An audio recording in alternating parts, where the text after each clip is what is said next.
Hello there. And I'm going to simply continue the story of Book 1, Mortterra. Not too much of an introduction here, just keeping it nice and short. So, continuing where we left off, Chapter 1, and then, of course, the character name, Erik. Looking through the spyglass, I saw yet another brewing cluster of clouds in the distance, most likely to be lethal for us if the storm hits full force. Those damn corrupt can't feel the cold, nor nearly the touch of fire. If you lost any men to the elements, we wouldn't have enough blades or bodies to hold our position. If any corrupt even bothered attacking, I shout down as I continue to survey the clouds. Sergeant, we might need winter gear broken out of storage, and extra firewood or coals on standby. Inform Commander Varden there's another snowstorm on its way by the looks of it. Yes, sir, came the reply below the walkway. In the meantime, I needed a quick break down in the kitchen and mess hall. They have a soup or stew, a warming meal for the frigid cold that permeated the air. A brief walk down a few half-dozen mud streets led me to the mess hall, already crowded with a few dozen other citizens and soldiers. The chill was only dulled by the hall's central fire and the pipes that fed it from it to the floor and ceiling, helped only by the body heat of a few dozen people. Upon reaching the serving lines, I found my hopes were partially realized, as only a small cup of soup was given to complement a chunk of chicken. Luckily, it wasn't the usual thin broth, but a nice bisque of sorts, as the cooks were able to save a few rounds of tomato rations. I took an extra meal for my watch partner and headed over to the general supply depot to pick up a bit of lantern oil for the night, or else risk going blind in the darkness.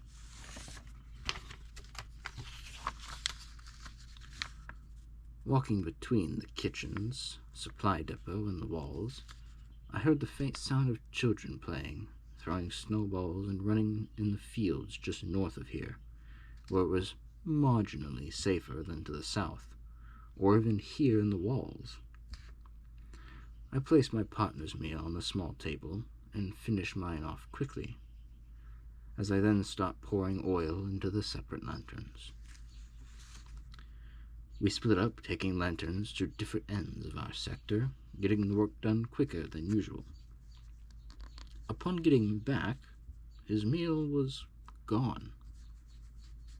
Where'd my food go? Hey, Erik, you see my meal anywhere? I turned the corner onto the scene where I recalled leaving his soup and chicken earlier. Instead, all there were crumbs and a flabbergasted Officer Bolter. Immediately, we started searching for the missing meal, finding no trace. The only thing was the faint wind howling outside and the clanging of a nearby open archer port. Bolter started, "I'll just go down and get—" He was cut off, his sentence pausing in place. I looked up from sharpening my sword, promptly stopping my maintenance as he put a finger over his lips, pointing to the frame of the archer port, where a dark mass was huddled on the ledge.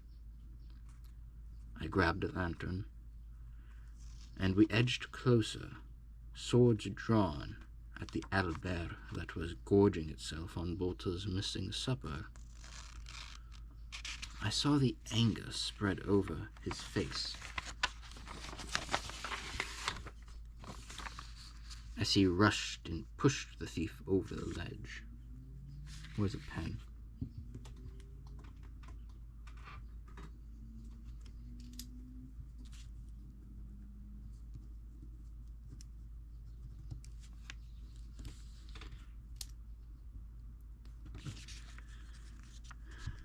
and pushed the thief over the ledge before it even realized we were there.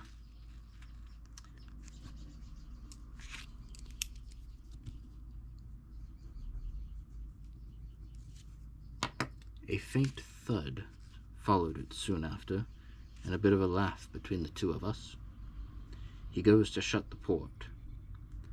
I'll go down and report it and get some food. You stay here and make sure there's no more. As he turned to do so, we both froze.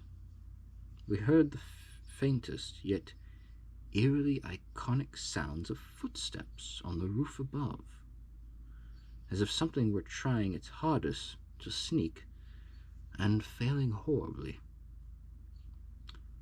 All I could hear was this and the muffled noises of everyone else below, and the town, as well as my own heartbeat and breathing.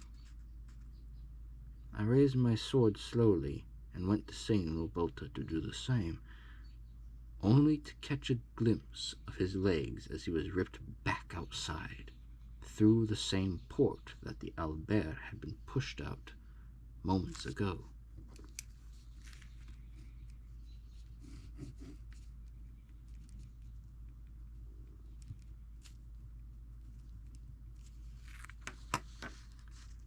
A large hand reached through, gripping the window wall, and crashed its large bulk into the hallway. The giant mongrel heaved, a foul fog forming from its hot breath in the cold. Its pale yellow eyes scanned its new surroundings, piercing the darkness created from the chilly wind blowing out the lanterns. It took a few steps forward, its eyes locking onto me as it formed a roguish fanged snarl. It brought down a large halberd which nearly missed me and shattered the small table, spilling lantern oil across the corridor. Multiple pairs of blue eyes lit up the corridor, crashing through the ceiling and up through the archer ports with much more stealth than their large friend. I slowly edged backwards, reaching for the alarm bell along the wall, as the mongrel swings down again and the Albrez break into a swift sprint. I finally feel the rope and pull hard and rapidly, breaking the silence and enraging the creatures before me even further. I cut a few of the smaller ones down, only for the mongrel to swing wide, shattering the halberd blade against the wall. With only a dull wooden pole left, it caught me off guard, launching me against the wall, knocking both the wind out of me and the sword from my grip. I unsheathed a dagger from my belt and threw it into the mongrel's eye, freeing me just as several of my comrades came up the steps to meet the corrupt forces head-on. That mongrel was still very much alive, pursuing me down the corridor, which was now ablaze from the lantern oil and barbaric destruction the corrupt brought with them. I slam a stairway access door shut behind me and latch it, leaning against it with heavy breathing. I yell for help, and with some luck, I hear a few soldiers coming my way. They were too late. As they reached the foot of the stairway, they looked up at me, and the door splintered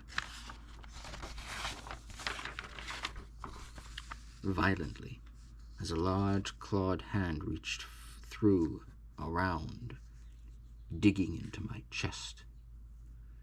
It slowly tears across me, tightening the grip, slowly crushing me and the door. I grasp for help feebly, only for the soldiers at the bottom to raise their crossbows and open fire. The bolts tear into me, through the door, into the mongrel on the other side, sending us both crashing forwards down the stairs. All I could see in the fading black were the soldiers continuing to fire upwards, while others streamed past to the front lines. Reynolds. From cold to colder, the sweat breaks over my brow as I'm jolted from the delicacy of sleep. The source of my rude awakening wasn't the usual sounds of soldiers around fires or citizens in the market, but instead something more heated, literally. I flew my shutters open, seeing civilians running due northeast, as soldiers filed the other way, with several sections of the walls ablaze. As if I were drunk, I struggled to get my uniform, armor, and weapon belt on, before begrudgingly going into the cold, with the wind shutting the door behind me. Reality settled in as the screams of panic and confusion infected the air, and a fireball erupted from the southern wall, filling the air with a foul vibration.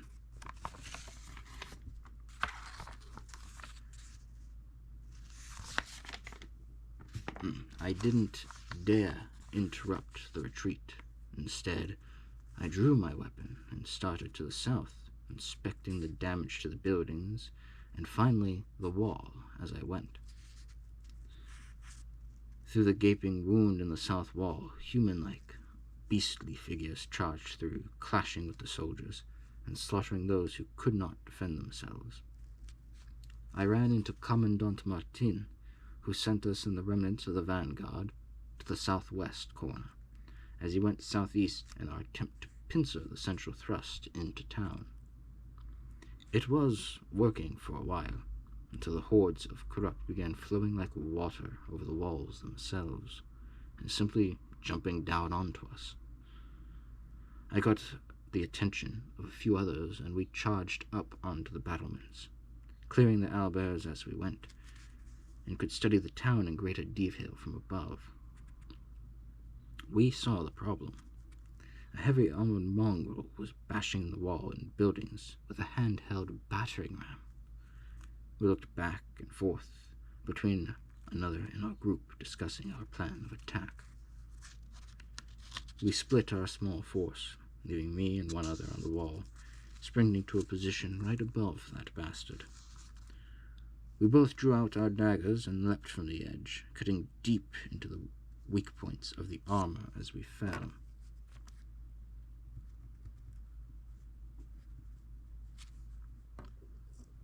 I caught his neck by chance and was able to hold on and dig deeper, repeatedly stabbing into the soft flesh. It let out a deep howl of pain and surprise, reaching up to swipe me away, only for me to dodge and land on the crimson-tainted snow, joining the remaining force. The last in our group go in with their claymores and cut deep into each leg, bringing it to its knees, then lying upon the ground. We were formed into a shield wall of sorts, finally ready to counterattack these monsters. Barely any time to catch our breath. Only then, a dark, slate-gray mist swept over the ground, through the streets, between our ranks. More of the corrupt emerged from the dark miasma, crashing hard into our ranks. It felt as if I had become heavier as the impact shook me to the bone. We killed several more before the vengeful nature of the corrupt's renewed assault overtook and began to degrade our lines. I collapsed to the ground as the blade of an enraged owlbear struck down upon me, and the mist thickened and advanced like a blanket over the crumbling defenses. Tristil. The last of the civilian-filled wagons passed the gate. This was probably the quickest and most successful evacuation the army had performed, as if it were something to be proud of. And I think I will leave it there, at the end of a sentence. And I'll print out the next section and save that for the next video. So, there's a few points I have to fix in here. Just a few choice words, I suppose. But I do hope you enjoyed this bit of a reading. Maybe found it, I don't know, entertaining of sorts, maybe relaxing, I don't know. And I do hope to catch you in the next, it's not really a chapter per se, but the next section. Until next time, peace.